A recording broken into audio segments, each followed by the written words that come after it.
I'm sick, so bear with me, but I wanted to do a Pokemon Journal update, especially since I've been catching up on my journal entries. I left off talking about the ordeal I had to go through with my shiny Alolan Raichu. The first couple that I tried to breed a shiny Alolan Raichu, and like 285 eggs later, nothing happened. So I was like, let me get a new one that were more compatible with one another. And then Toast was finally born. On my Instagram story recently, I asked what style you enjoyed the most seeing from my Pokemon Journal. I asked in a poll between the pink sketches, which is what this is, or regular pencil sketches, which are like these, or the painted drawings, which is when I go over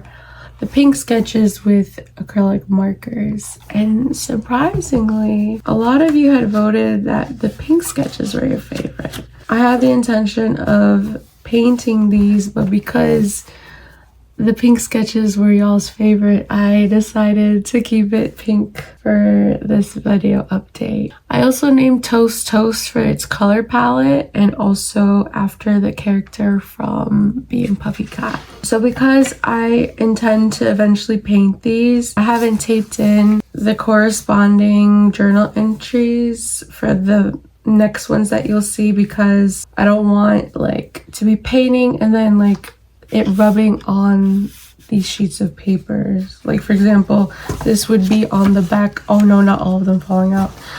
This would be on the back of Toast's drawing. This is of the shiny Snorunt that I caught. Its name is, I think this is how it's pronounced, Samanko. We did this shiny hunt on February 7th of this year. So I had started on the 7th, but then I had to stop. And then I tried again, or I had time to try again on the 10th. It took about 84 resets. I was literally eating this ice cream as I was hunting for this shiny Snorunt. So that's why I was like, oh, this name is perfect for it. February 10th, 2025. I was enjoying an ice cream sandwich while shiny hunting with a video in the background when she appeared. I'm so happy. She's such a pretty blue, like shiny Trapinch. I will name her after the ice cream I ate, Samanko. On to the next hunt. I'm really glad I stuck with the food and drink theme for the nicknames because I included whatever they were named after in their respective drawings. This is when we were shiny hunting for a Dunsparce. This was the next day, February 11th, 2025. It looks like we didn't catch it until the 13th we started our hunt on the 11th and we continued on the 12th, but no luck. And then we got lucky on the 13th. So it took approximately 207 soft resets to get it. February 13th, 2025. I finally caught my shiny. I'm so happy. She's so cute and pink. I named her, okay, I forgot to look up how to pronounce it, but I think it's Rolade after the dessert, specifically the strawberry one. Thankfully, she's located at the same place I need to shiny hunt for Onix. Time for one last hunt, or so I thought. At least for my second shiny tape, it was the last hunt. So yeah, this is Rolade. I accidentally drew it in its final form. The plan was to draw its pre-evolution if it was a Mon that I needed to evolve. But because I was so excited to draw the Dunsparce, I was like, let's draw it. And I was like, wait a minute, no, I was supposed to draw Dunsparce. And then I asked on my Instagram story if I should just keep it as a Dunsparce or draw it as it was meant to be. And everybody was like, no, just keep it. And I was like, okay. I've never tried the dessert it's named after, but I really want to. And originally I drew a strawberry, but then I was like, no, let's keep it Pokemon related. And that's why there's a Pecha berry. Of all the berries that exist in the Pokemon world, it's the closest one to a strawberry, even though I'm pretty sure it's a peach, because the other ones don't look like it to me. I thought this one turned out pretty cool, if I do say so myself, for the Onix. Oh wow, we were ambitious. We started hunting for this one the same day that we hunted our Dunsparce. Then we stopped. We kept hunting on the 14th, the 15th. Wait a minute. How I was documenting my shiny hunts, because before I didn't take into account how long it took me to chain. So then I started adding that. So yeah, we started chaining on the 13th and kept trying to chain up to 50 on the 14th. And on the 15th is when we finally got our 50 chain going on. It took about 222 soft resets to counter Onix, our shiny Onix. I remember being very tired that day, so I didn't finish, I didn't jot down my feelings for it, but I think I did the next day and I wrote it down. But yeah, check out my shiny Onix. I named him after Gatorade, specifically the Glacier Freeze flavor. I think he turned out pretty cool. I don't think I've ever drawn an Onix in my life. I think when I paint it, I'll have you be able to still see his silhouette, but the drink is supposed to be in front of him. He's behind it, looking cool backwards. In correspondence to our next entry, we did mention our shiny Onix. So this was February 19th, 2025. I was too exhausted to journal after catching my shiny Onix, Gatorade. But at last he was caught. Tell me why I encountered not one, but two shiny Sandshrews. I couldn't catch them or else it would have broken the chain. Shiny Sandslash would have been cool, to be honest. I would have named it Knuckles since it's red, or Ketchup. They appeared within the span of 14 minutes, so I was shook. I was able to evolve Onix into Steelix by just using the metal coat. I thought it had to hold it while leveling up or use a steel type move while holding it. I didn't know how it worked, because I think originally, in the games, the main series games, you're supposed to have Onix holding the metal coat and trade, but you literally just look for the item in your bag, select use, and it should let you use it on the respective mon, and then it just evolves. I felt so silly when I did those to no avail, Lamau. I ended up changing their natures and some moves. Oh yeah, once I had my second shining team assembled, went to go change their natures, and then we went to the move tutor. And then finally boarded the ship to the battle frontier. I had to speak to a sailor in Moss Deep, who also gave me a bunch of other tickets to encounter the other legendaries. Oh yeah, that's what's neat about this ROM hack. You have to have caught certain Pokemon in order to receive the respective tickets. You get the Eon ticket, you get the old sea map. I don't remember the name of the other tickets, but the one that you need to go to the island where Ho-Oh and Lugia are, and also the one with Deoxys. But I need to catch Rayquaza for one of them.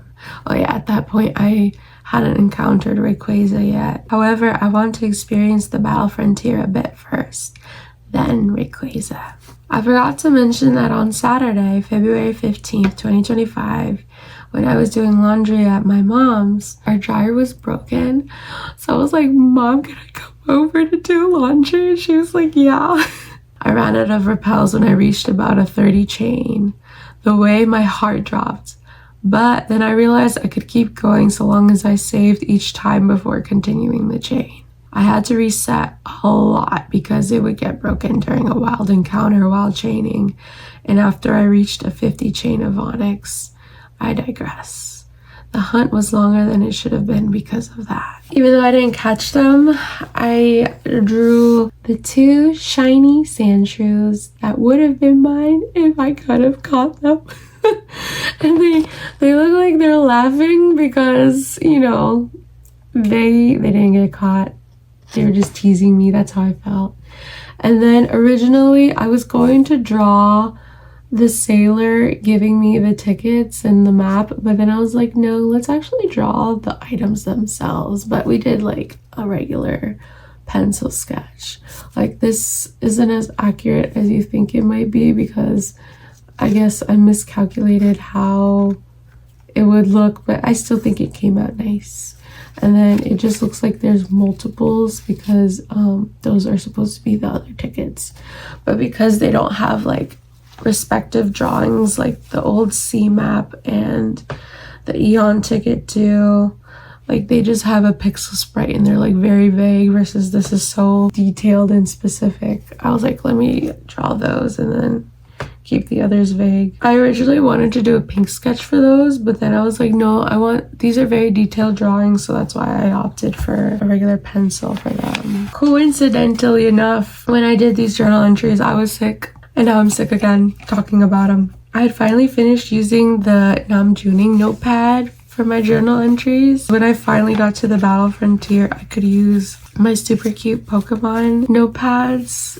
Look at, oh, aren't they so cute? On February 23rd, 2025, I finally got to start my Battle Frontier journey. Oh, but when we started writing this journal entry was the 26th. I started off with the Battle Pike and received the silver symbol from Lucy. I like the Battle Pike a lot. I also love the Battle Factory.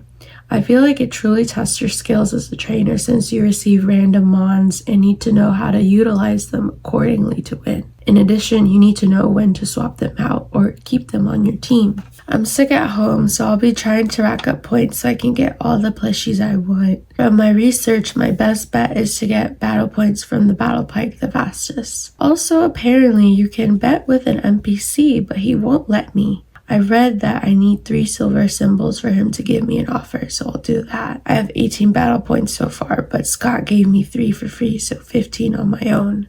I had a Farfetch'd, Flaffy, Croconaut, and Rosalia the first time I did the Battle Factory. At some point when I switched one for the other. I think I switched Croconaut with Rosalia, but I don't remember. In my second run, I chose Wigglytuff, Kingler, and Hitmontop. I ended up switching Hitmontop for Gloom.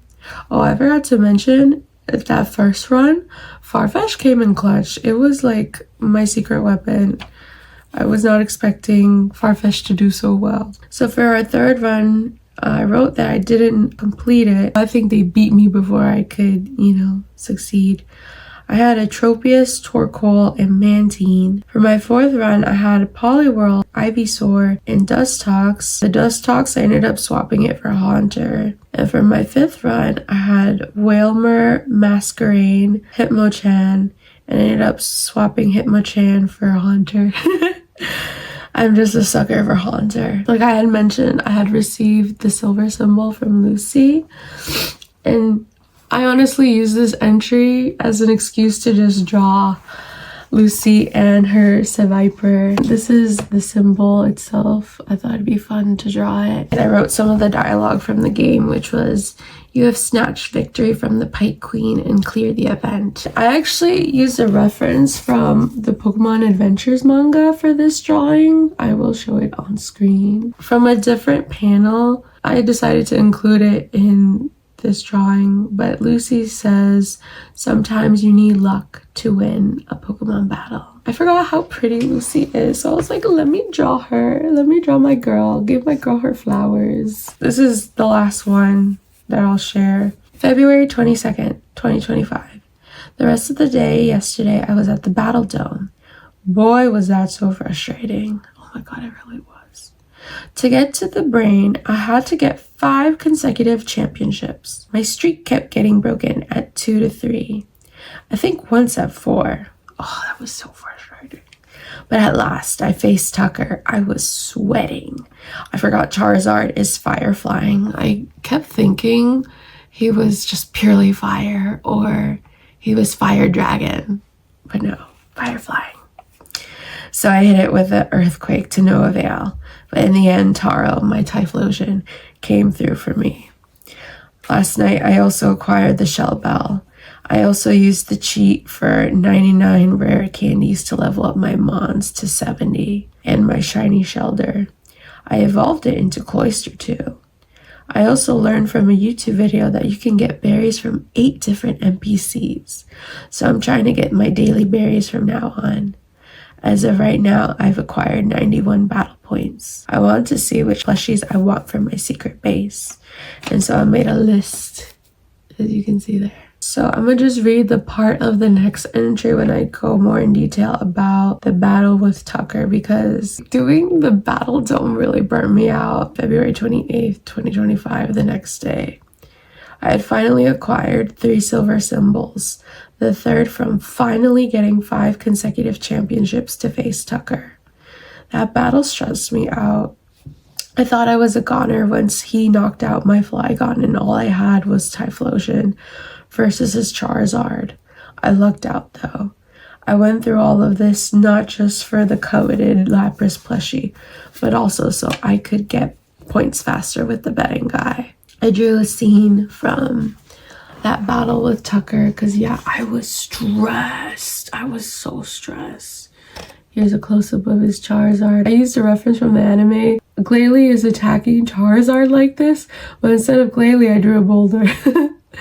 And then my Typhlosion is down here at the bottom eating the boulder at him because that's how I imagine the move Burn Up to be.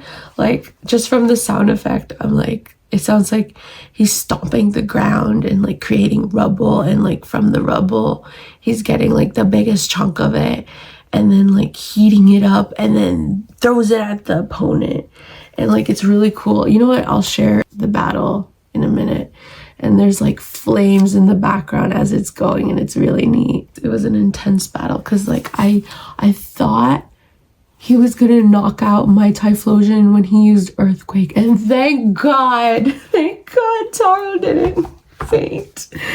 He pushed through it. I think that's what's cool about the Battle Frontier, is that it lets you save battles. I'm afraid of putting it too loud because I don't want this to like hurt your ears.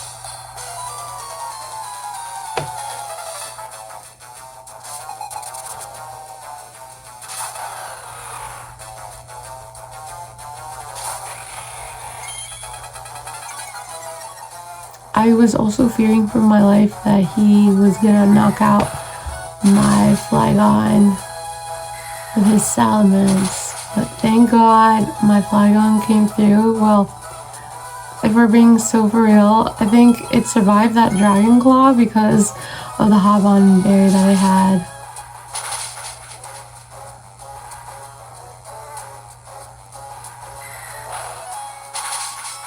I think Dragon Darts is such a cool move, just because I love that it does it twice. It comes in handy sometimes. And that's when I knew I was a goner, because I was like, wait.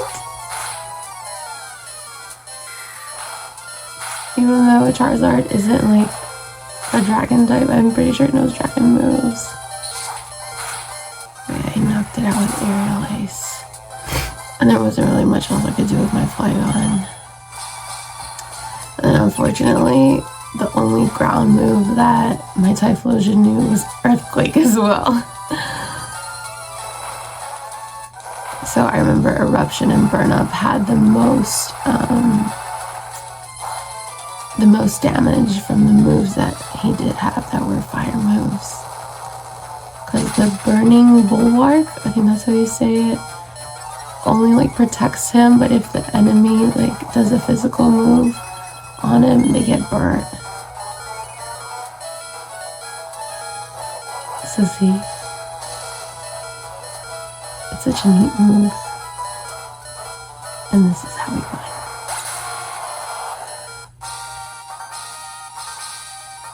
Grr, what the? If you enjoyed this video, I welcome you to watch any of my other videos, especially within this series. It's been so fun drawing them. And I think this is the first time I've drawn Mons battling, so it was really fun because I had to imagine how would that move play out, like if it were animated, and then how the enemy is being impacted and what about their environment. Also, if you're interested in exclusive updates from me along with a freebie, which is a hype Pokemon playlist that I made, please sign up for my newsletter.